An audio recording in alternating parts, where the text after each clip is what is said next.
निरोप समारंभाचा आनंद साजरा करत असतानाच अत्यंत भयानक अशी घटना घडली आणि सर्वच हादरून गेले। ही घटना काय आहे ते पाहण्या अगोदर तुम्ही जर का आपल्या चॅनलवर नवीन असाल तर अशाच ताज्या बातम्या पाहण्यासाठी आपल्या चॅनलला नक्की सबस्क्राईब करा। बातम्या गोळा करायला खूप मेहनत लागते, त्यामुळे चॅनलला नक्की सबस्क्राईब करा। नगर येथून ही धक्कादायक घटना समोर आली आहे। सुयोग कैलास अडसुरे वय 20 वर्ष असे विद्यार्थ्याचं नाव आहे। तो कृषी विद्यालयाच्या पदविका अभ्यासक्रमातील द्वितीय वर्षाचा विद्यार्थी होता।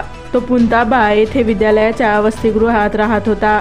विद्यालयाची काही दिवसांवरच परीक्षा सुरू होणार होती, त्यामुळे त्या अगोदर निरोप समारंभ ठेवला होता। प्रथम वर्षाच्या सर्व विद्यार्थ्यांनी हा निरोप समारंभ आयोजित केला होता, त्यामुळे निरोप समारंभामध्ये डीजे लावण्याची परवानगी त्यांनी प्राचार्यांना मागितली होती व त्यानुसार त्यांनी डीजे लावण्याची परवानगी देखील दिली। दरम्यान दुपारी 12:30 वाजताच्या सुमारास या सर्व विद्यार्थ्यांचे नाचगाणे सुरू होते। याच वेळी नाचत असताना सुयोग याला छातीत त्रास जाणवू लागला। त्यानंतर त्याला तात्काळ रुग्णालयात दाखल करण्यात आले, मात्र उपचारापूर्वी सुयोग याचा दुर्दैवाने मृत्यू झाला। या घटनेने सर्वांना एकच धक्का बसला। निरोप समारंभाचा आनंद साजरा करत असताना अशी दुर्दैवी घटना घडल्याने संपूर्ण विद्यार्थ्यांवर शोककळा पसरली आहे। अत्यंत दुर्दैवी अशी ही घटना आहे। तुम्ही सुद्धा डीजेच्या तीव्र आवाजाजवळ जात असाल तर सावधानगी बाळगा, काळजी घ्या व सुरक्षित राहा व बातमीला लाईक आणि शेअर करायला विसरू नका।